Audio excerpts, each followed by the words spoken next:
नमस्कार। उत्तर प्रदेश के पूर्वांचल की बात करें तो एक से एक बड़े बाहुबली हमेशा से चर्चाओं में रहे हैं। पॉलिटिकल तौर पर उनका दखल, उनका दबदबा देखने को मिलता रहा है। लेकिन एक बार फिर कह सकते हैं कि पूर्वांचल में एक बड़ी जोरदार भिड़ंत देखने को मिल सकती है, क्योंकि दो बड़े चेहरे आमने सामने आते हुए दिखाई पड़ रहे हैं। और ये दोनों चेहरों की अगर हम बात करें तो ये दोनों चेहरे हैं, एक ब्रजेश सिंह हैं जो बाहुबली नेता के तौर पर देखे जाते हैं। वहीं दूसरे चेहरे की बात करें तो ये चेहरे हैं धनंजय सिंह, और दोनों के बीच मामला जो है वो गर्मा गर्मी होता हुआ दिखाई पड़ता है, क्योंकि जौनपुर में एक तरीके से ब्रजेश सिंह की एंट्री हो रही है और इसमें राजनीति जो है अपने पूरे उबाल पर आती हुई दिखाई पड़ती है। क्योंकि एक कार्यक्रम में देखा गया जहां पर ब्रजेश सिंह, उनके बेटे जो है सिद्धार्थ सिंह की मौजूदगी नजर आई, और जिस तरह से जौनपुर क्षेत्र के अंदर उनकी एंट्री हुई है उस बात को लेकर तमाम सारे सवाल खड़े हो रहे हैं कि क्या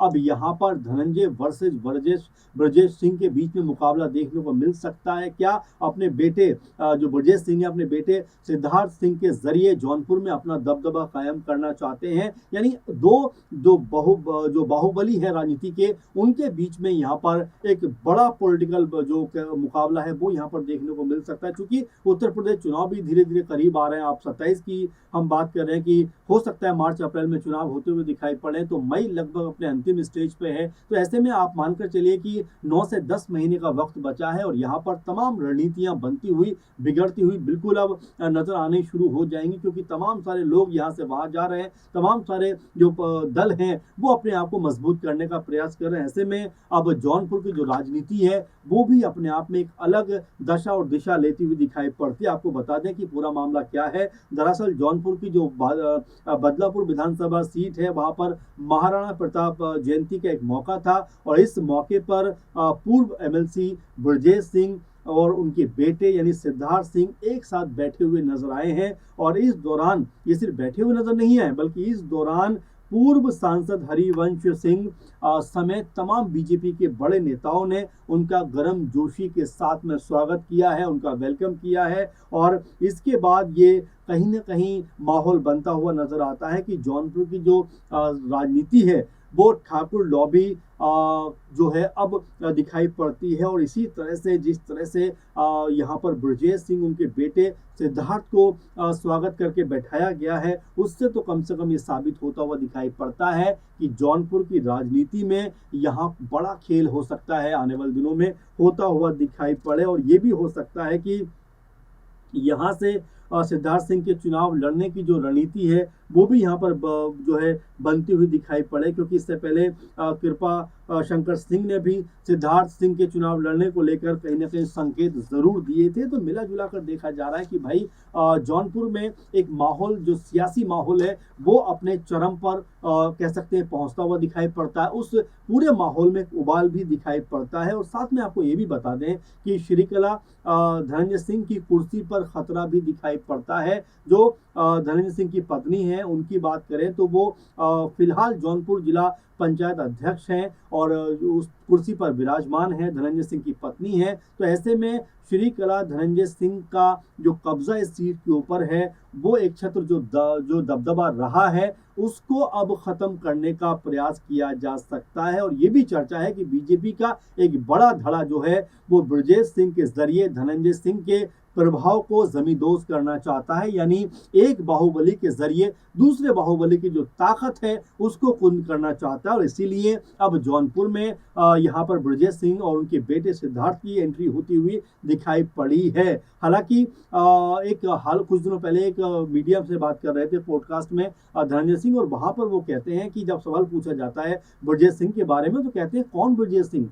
और मैं अनभिज्ञ हूँ, लोकतंत्र है, राजनीति है, जीवन में उसे भी पूरा अधिकार है कि अपने आपको राजनीति में आजमाएं, और लोकतंत्र में उनका स्वागत है, आए और समाज की सेवा करें। जब मैं बड़ी पार्टियों से खतरा नहीं समझता तो किसी व्यक्ति विशेष से क्या डरूंगा, ये कहना धनंजय सिंह का है। और उनकी बातों में एक कह सकते हैं उनका स्वर है वो कहीं ना कहीं इस बात की तरफ इशारा करता है कि वो ज़रा भी इस बात को लेकर परेशान नहीं है कि ब्रजेश सिंह के आने से उनकी बनी बनाई जो कह सकते हैं राजनीति है, जो दबदबा है, उसमें कहीं से भी कोई कमी आने वाली है। धनंजय ने ये भी साफ कर दिया कि ब्रजेश सिंह के भतीजे जो हैं उनके साथ में 2007 से अच्छे राजनीतिक संबंध रहे हैं, इसलिए उनके बीच व्यक्तिगत तौर पर दुश्मनी या मनमुटाव नहीं है। हालांकि जिस तरह धनंजय मामले को हल्का फुल्का कर रहे हैं, लेकिन वो एक अलग पक्ष है। लेकिन साथ में जिस तरह से ब्रजेश सिंह उनके बेटे को यहाँ पर हाथों हाथ लिया जा रहा है, उनका वेलकम किया जा रहा है, खुद बीजेपी के नेता, बड़े नेता उनका वेलकम कर रहे हैं, उससे ये मानकर चला जा रहा है कि धनंजय सिंह का जो अब तक एक छत्र राज था, दबदबा था, मजबूती दिखाई पड़ती थी, उसको यहाँ पर कुंद करने का प्रयास है। आपको बता दें कि जैसा बात भी कर रहे थे कि कैमरे के सामने तो भले ही धनंजय सिंह बेफिक्र दिखाई पड़ते हैं, कोई डर उनके चेहरे पे नजर नहीं आता, लेकिन अगर कैमरे से पीछे हटके की बात करें तो बिल्कुल इसमें कोई दो राय नहीं है कि सियासी तौर पर लगातार धनंजय सिंह के खिलाफ जो माहौल है वो बनता हुआ दिखाई पड़ रहा है। और यही वजह है कि यहाँ धनंजय सिंह की ताकत पे कहीं ना कहीं ये लग रहा है कि असर पड़ता हुआ दिखाई पड़ेगा। और यहाँ से अब धनंजय सिंह की जो अब तक की राजनीति रही है जौनपुर में, उसके ऊपर एक बड़ा कह सकते हैं कि दबाव कहीं ना कहीं उनको झेलना पड़ेगा, देखना पड़ेगा। आपको बता दें कि लगातार इस बात को लेकर माहौल बन रहा है कि ब्रजेश सिंह उनके बेटे को क्या यहाँ पर उतारा जा सकता है, क्या चुनाव प्रक्रिया में वो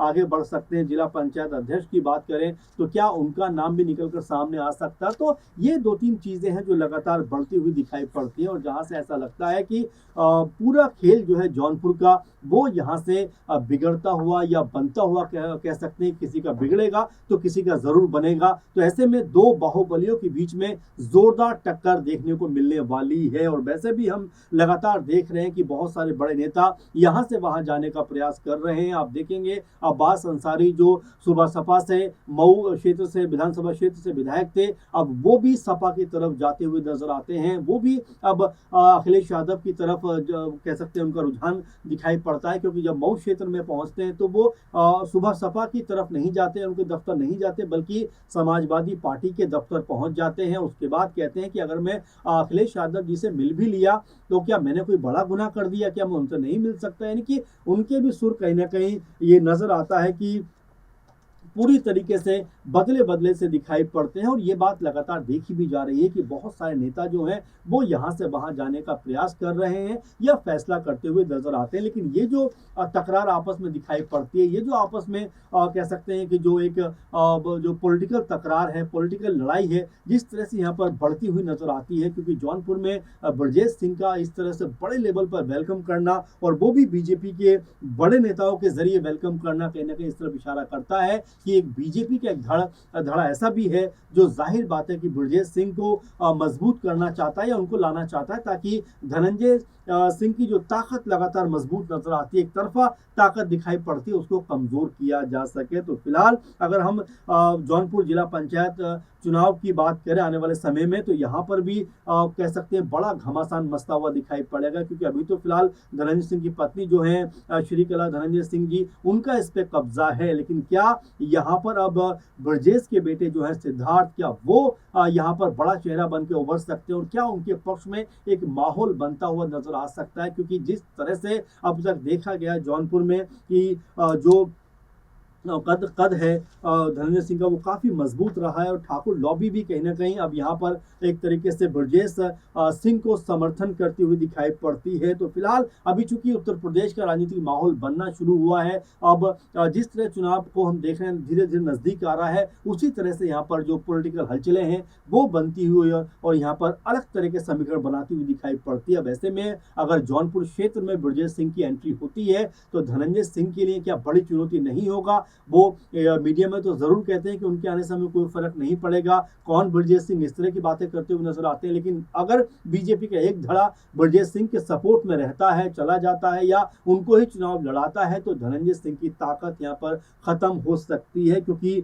जैसा हमने आपको बताया कि एक धड़ा ऐसा जरूर है जो ब्रजेश सिंह के जरिए धनंजय सिंह के प्रभाव को खत्म करना चाहता है या कमजोर करना चाहता है। अब इसको लेकर आप क्या सोचते हैं कि क्या वाकई अब जौनपुर की जो सीट है या जौनपुर की जो राजनीति है, क्या उसमें कोई बड़ी खलबली मचती हुई दिखाई पड़ने वाली है? आने वाले चुनावों को देखते हुए, मद्देनजर रखते हुए क्या कोई बहुत बड़ा असर ब्रजेश सिंह के आने से या उनके पहुंचने से, उनकी एंट्री से जौनपुर में पड़ता हुआ दिखाई पड़ेगा? और क्या दोनों ब्रजेश सिंह और धनंजय सिंह आपस में तकरार करते हुए नजर आएंगे? यानी अब पॉलिटिकल तौर पर जौनपुर में दो बाहुबलियों के बीच में मुकाबला होता हुआ दिखाई पड़ेगा और ये जो लड़ाई होगी बेहद दिलचस्प होती हुई दिखाई पड़ेगी। अब इसको लेकर आप क्या सोचते हैं कि जौनपुर में जिस तरह से दो बाहुबलियों के बीच में अब मुकाबले की सुगबुगाहट दिखाई पड़ने लगी है, तो क्या ये जो सियासी जंग है आने वाले दिनों में बढ़ती हुई दिखाई पड़ेगी? अपना कमेंट जरूर करिए। फिलहाल इस प्रोग्राम में इतना ही। आप लगातार बने रहें। धन्यवाद।